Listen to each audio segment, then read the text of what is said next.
Hello, my name is Tom Utenage and I'm a career counselor for the Purdue University Fort Wayne Career Development Center. Thank you for joining me today as we have the opportunity to talk about career exploration and how the Type Focus 7 comes into play within career exploration. As you progress through your studies and into your career, you will want to have a plan to follow. After all, as you spend time in the classroom becoming that subject matter expert, you want to know that you are heading into the right career field. The best way to know that you are heading into the correct career field is to develop a plan based upon research you have completed.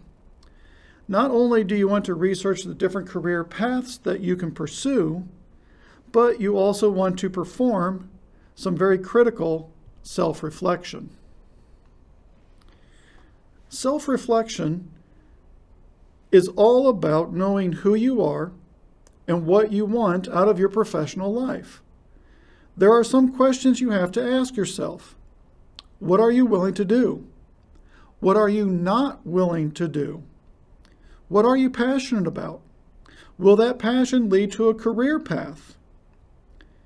An even deeper, even more personal question, are you good at what you are passionate about? What kind of skills do you possess? Are those skills transferable? Meaning, will you be able to move from one occupational career pathway to another simply based upon those skills? Hopefully, you are starting to see the importance of intentional self-exploration. Let's delve into this self-exploration a little deeper. Do you have a mission in life? What is your vision for your life? What are the values you depend upon when making decisions? Before you start performing a job search and researching companies, you should have an answer to each of these questions. Companies have a mission statement. They have a vision for their future. They have values upon which they base their decisions. This information guides their efforts and their decision-making process. The same should apply to you. When you research companies, try finding those companies that share in your mission, your vision, and your values. Just like the company decision makers, you will want to make career choices based upon your mission, your vision, and your values. If you're hearing this for the first time and are thinking, how do I know what my mission, visions, and values are? Well, we're here to help you in that self-discovery journey. Let me introduce you to Type Focus 7. By completing this assessment, you will become more aware of your personality, your interests, which can help guide your career exploration, the skills and values that you find as important, and those success factors that can help you achieve success. The personality questions are based upon the Myers-Briggs Type Indicator Assessment. Be sure to complete the entire assessment because one of the later sections will provide you with information on how to work with people who possess opposite personality results. And knowing how to work with others is a very important skill to have in today's workforce. For our purposes today, I want to focus on the interests results. Out of this portion of the assessment, we get results that can help guide us to occupational pathways we may not have considered. The interest portion of the Type Focus 7 is based upon John Holland's career theory. After we answer these questions, we will learn which interests you prioritize. As you see on the screen, the different interest categories are, at the top, realistic. And realistic is someone who enjoys working with material things. So those are the doers. Next, we have investigative. And this is someone who enjoys working with ideas and solving problems. These are our thinkers. Then we have those who are artistic. This is someone who enjoys self-exploration and the freedom to create without rules. These are our creators. Then we have the social. The social is someone who enjoys working with and supporting people. These are our helpers. Then we have enterprising.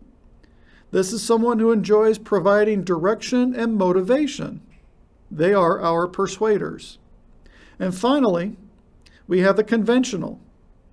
These are those who enjoy working with the rules and data. They are our organizers.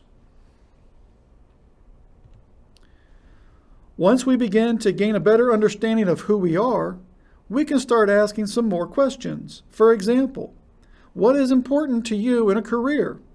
Is it recognition? A desire to be financially well off?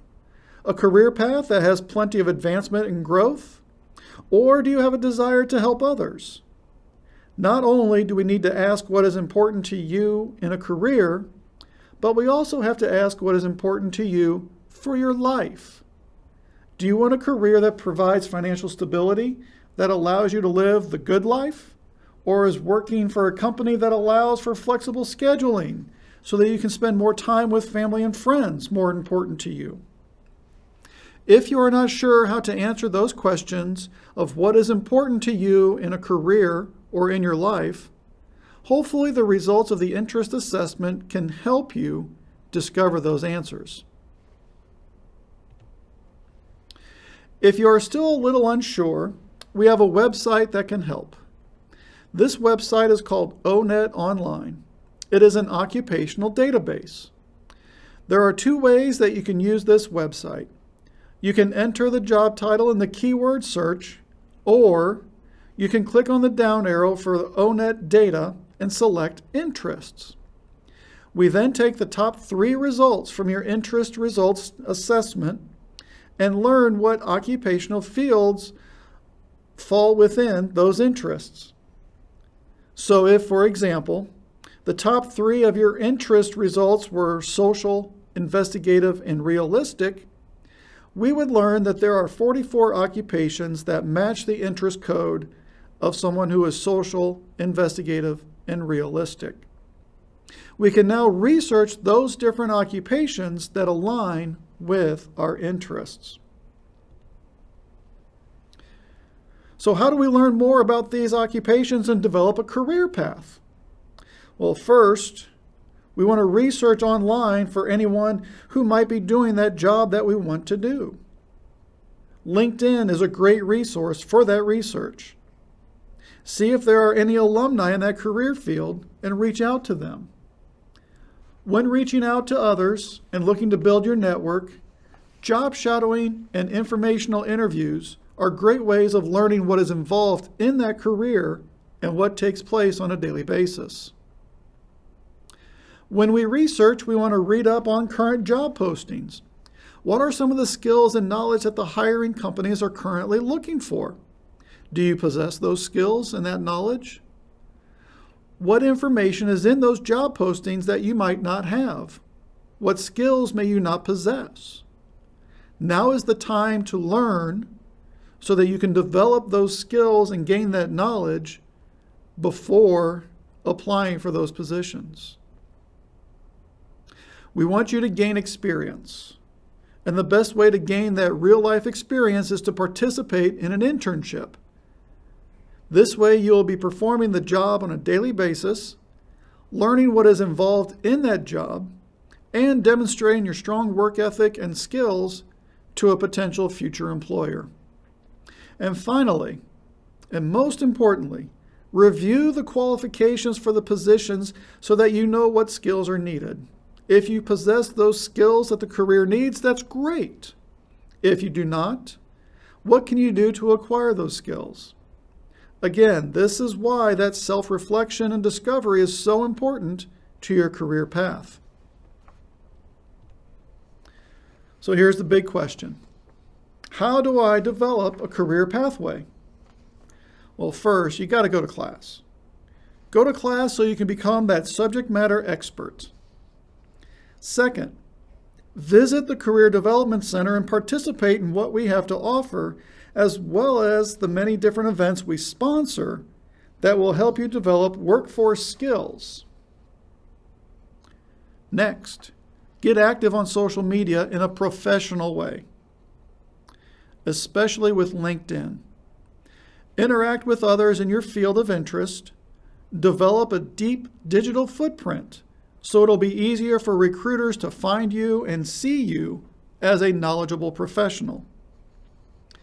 Fourth, research your career path and those companies for whom you wish to work.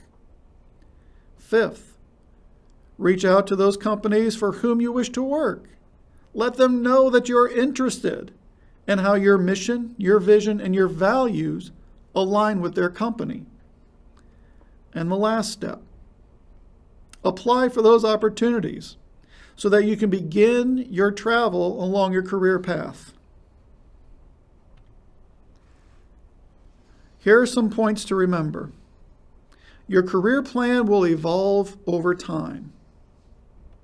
Your mission, your vision, your values, they will develop over time as well. Be flexible. Be flexible in your job search. Be flexible within your career plan. Be flexible. The reason that we stress to be flexible is that you may discover new interests and new opportunities.